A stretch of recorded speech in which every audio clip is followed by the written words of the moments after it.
They do have a timeout. Decide not to use it. Curry, way downtown. Bang! Bang! Oh, what a shot from Curry! Hey everyone, my name is Ethan, this is Courtside TV. If you're new, don't forget to subscribe and let's get into it. So, we're all aware by now that James Harden wants to be traded. He doesn't want to be in Houston anymore, he wants to be on a different team. So, today I'm just going to go through some of the possible destinations for him, actually all of the possible destinations for him. We're going to quickly, rapid fire style, go through every team in the league and what teams make the most sense for James Harden. I've made sort of a tier list that I'm going to be putting up on the screen here in just a second, and we're going to go tier by tier through what teams are going to be able to trade for him and what teams are probably the most likely destinations. So this is going to be kind of rapid fire style. I'm going to try to not let this go on for too long. So without further ado, let's get into it. Alright, so in the bottom tier, I have 6 teams here who are probably not going to be on the short list of suitors for James Harden, and they're for some various reasons. So, the Lakers and the Bucks have no more assets left. They don't have any first-round picks to trade. Any package for James Harden is going to involve a lot of future first. The Bucks traded them all for Drew Holiday. Lakers used them all up on Anthony Davis last year, so they're not counting here. The Detroit Pistons it doesn't really fit their timeline. Yes, they do have some young talent they'd be able to give up, but if they do so, the team still wouldn't be very good. It would just be James Harden and really nothing else on the roster. They have these 3 first-round picks that they used this year. They have 3 players they drafted in the first round this year. I don't think they'd be really wanting to give up on those guys so quickly. Just doesn't seem like it fits the timeline for Detroit, so I don't think they'd be interested here. OKC doesn't really fit the timeline. Same thing. They do have a lot of first-round picks to be able to do it, but it's pretty clear that they're committing to tanking, and also he played for OKC in the past. I don't know if they're really interested in bringing him back there.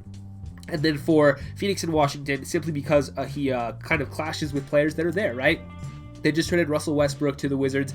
He's not going to want to be teammates with Russ again a year later, so obviously they're out of the picture. And the Suns have Chris Paul, who there was reported friction between him and James Harden, and they don't really have the assets to pull this off anyway, so I'm taking out Phoenix and Washington as well. Alright, so above that, we've got 3 teams here who are probably going to be at least a little bit interested, but any package would involve them dealing a player that they probably don't want to give up on. For the Mavericks, any deal would probably require Kristaps Porzingis to be included. Harden would clash with Luka. Their playstyles are too similar. It doesn't seem like they would play together really well there. And giving up Kristaps Porzingis for a worse fit, even though he is much better of a player, doesn't seem like they would do that. They also gave up a lot of picks in order to trade for Porzingis, so it doesn't really make sense for Dallas. For the Memphis Grizzlies, it would probably have to include Ja Morant. Even in a pit package for maybe Brandon Clark and Jaren Jackson and stuff. They have a nice young core, not really any expiring contracts to be able to throw at the Rockets either. So doesn't really make sense for the Grizzlies to blow up the young core that they have to really try to push for the playoffs right now. As well as the Utah Jazz, any deal would likely have to involve Donovan Mitchell, and the Jazz just aren't going to do that after extending him this offseason. Just doesn't make any sense. They don't really have any other young pieces on the roster that would interest Houston, so the Jazz are not going to be a suitor for James Harden either. Above that, you got 5 teams who are probably interested, but really don't have a package that can compete with a lot of these teams above them. They probably just don't have quite enough to get a deal done here. In the case of the Indiana Pacers, they could theoretically make, a deal that includes Victor Oladipo and then maybe either Domantas Sabonis or Miles Turner, and then throw in Aaron Holiday and a couple other young pieces in future picks. That doesn't feel like a lot when compared to a lot of what the other teams above them could offer, and it depends on what direction Houston's going, right? Do they want to remain competitive? If so, Victor Oladipo is maybe a little bit more of an enticing option, or do they want to go a little bit younger and kind of wait for the future a little bit more? It depends on what Houston wants, and to me it looks like they're probably looking for a more pick-oriented package rather than a star right now, so I don't think a package from the Pacers would really be interesting. Similar deal here from the Spurs. It would be like LaMarcus Aldridge, and then take your pick of really any of the young players on the roster, like Derek White, DeJounte Murray, Lonnie Walker, Devin Vassell, who they drafted this year. It would be a lot of those guys would be in there in future picks.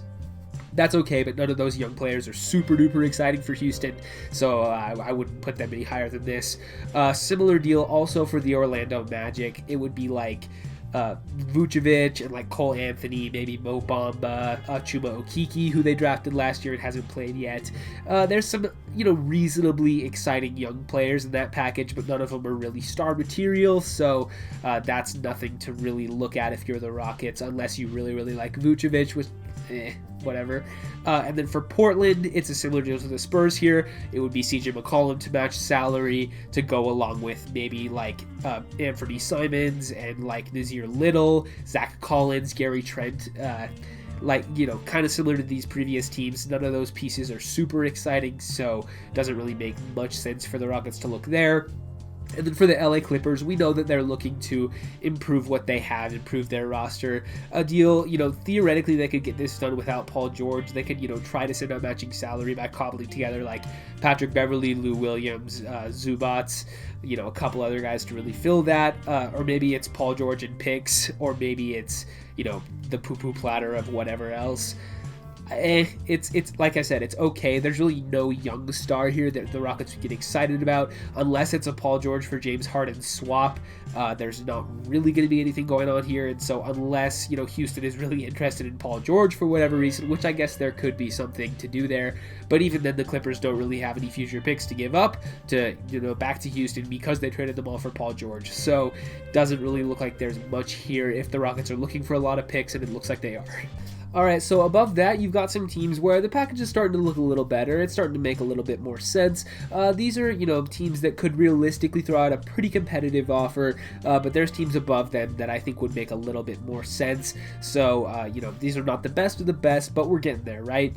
This is something for the Rockets to maybe look at if they aren't getting the offers they want. For the Charlotte Hornets, it probably wouldn't be LaMelo Ball, considering they just drafted him. It seems like they're pretty high on him. But it would be something like Devontae Graham, PJ Washington, Terry Rozier to match salary, throw in Miles Bridges as well, and then a bunch of future first-round picks. That's probably not a great package unless, the Hornets are willing to throw the kitchen sink of future firsts at Houston here, and even then it's probably not the best package available, but, you can get some nice young pieces back, and that's not the worst thing in the world. And then a similar deal here for the Chicago Bulls, who could, put out an offer of Kobe White, Lauri Markkanen, Zach LaVine in there, who's, pretty good and still relatively young. Maybe, the rights to Patrick Williams, who they drafted this year. And I guess I should mention that some of these trades here, the best packages won't be available to be offered right at this moment. They have to wait until a lot of these players can be traded. So like the guys who have, just signed their rookie contracts, as well as players who have signed there or recently been traded there in free agency. So like, you couldn't trade a player who has been drafted this year immediately. You have to wait for a couple more weeks. So, this is, a couple weeks down the line for some of these teams. But anyway, the Bulls, it's like Patrick Williams, Kobe White. I already said all those guys. But, a bunch of future firsts could be somewhat interesting with some of the young talent that the Bulls have on the roster. Cavs, very similar deal, right? It's going to be Darius Garland, Colin Sexton, Isaac Okoro, and then like Larry Nance maybe in there to match salary, Chetty Osman, maybe perhaps the expiring contract of Andre Drummond or Kevin Love, whatever the Rockets prefer. That's, a decent offer with some young talent in there, and of course a bunch of future first-round picks. New York Knicks, also a very similar deal, right? They have some young talent here. Obi Toppin, Mitchell Robinson, RJ Barrett could potentially be one of the better young pieces they could get back. Former number 3 overall pick, still a lot of potential. If you can get RJ Barrett back from the Knicks, that would be a pretty enticing piece for the Rockets if the Knicks are willing to offer him up. And then like Julius Randle to match salary there.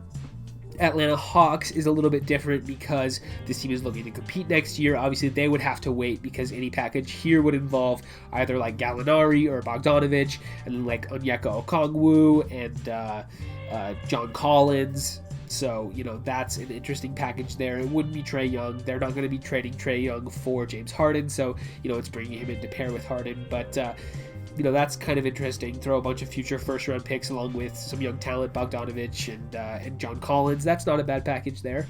And then you have the Miami Heat, who it's not going to be Bam Adebayo. Similar to the Hawks, right? They're not giving up Bam. Hawks aren't giving up Trae.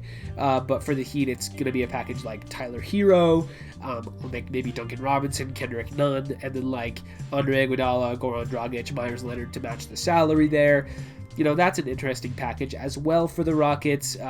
They probably try to get Bam Adebayo, but I just don't think the Heat are going to give him up for Harden at this point. But a package centered around Tyler Hero could make a little bit of sense. And then I guess I should also mention that a couple of the teams in this tier, mostly some of those in the back half, namely like the Cavs, the Bulls, and the Knicks, even if they do make a trade for Harden, it probably doesn't turn them into a contender for next year because they'd be giving up a lot of their depth pieces. So that's something to look out for there, right? Because, they might not want to jumpstart their timeline by giving up a lot of their young talent for a player who's not going to take them over the hump. So while they might have a realistic package, maybe the teams aren't as interested as they maybe could be, just because they don't kind of want to stunt the natural growth of the team. Alright, so now we're talking. These are some teams who I really think could put together a pretty solid package, and I think they've probably, having internal discussions about contacting the Rockets about a trade. The Sacramento Kings, you could argue for them being down a tier, but I have them up here simply because of Marvin Bagley. I think that he is potentially one of the better assets that they could get back. Say you're giving up like Bagley and Buddy Hield, and maybe like Tyrese Halliburton. You're probably not trading De'Aaron Fox after extending him this offseason, but a couple of those younger pieces on the roster, maybe like I said, Buddy Hield to match salary, maybe Harrison Barnes or somebody like that. You could put together a pretty solid package and still be relatively competitive with a team like with like Fox and James Harden, and then a couple of other pieces, complementary pieces around them. Theoretically, you could make an argument for them down a tier, but I do think Bagley has a little bit more trade value, even though he has been injury prone, probably just a little bit more enticing than some of those cornerstone players in the tier below. So I do like the Kings as a potential destination. Denver here, Michael Porter Jr., he also has some health scares, but he has, he had a great bubble performance and has really shown that he is on his way to becoming a really good player in the league. So you could put a package of him and like Gary Harris, Will Barton, whoever to match salary, future first round picks. You're not going to be trading Jamal Murray, of course, or Nikola Jokic. Both of those guys are cornerstones for this team, but if you can add James Harden to that, that would be really, really good. And so, potentially if the Rockets are interested in Michael Porter Jr., that would be something to look at for the Minnesota Timberwolves. It's also probably not Anthony Edwards. He was just drafted first overall. But, maybe potentially they'd be willing to do that or maybe around the deadline if things aren't going well. I'm not sure. But this could also be, maybe a D'Angelo Russell deal. It could be like D'Angelo Russell with like Malik Beasley, Juancho Hernan-Gomez, maybe, a couple of these other younger players on the roster like Josh Okogie or Naz Reid or whoever, and a couple, future first-round picks. It's not the best package out there, but I could definitely see Minnesota making a move for it. And if, D'Angelo Russell might be one of the better players that the Rockets could get back in a deal, so that's something to think about there. And then for the Boston Celtics, again, it's not going to be Jason Tatum, but, a package around Jaylen Brown, Marcus Smart, and then a couple of young pieces such as like, Carson Edwards and Grant Williams and what's his name? Romeo Langford, and then they drafted like Aaron Nesmith in the first round this year. So you can get a couple, you can get a decent package going along with Jaylen Brown, who would be the cornerstone of this deal. That's also a very good player that you would be able to get back for Houston. So, these are some packages that now are kind of starting to make a little bit more sense here. Getting near the top here, we're in the top 5 of teams that are, potential destinations for Harden.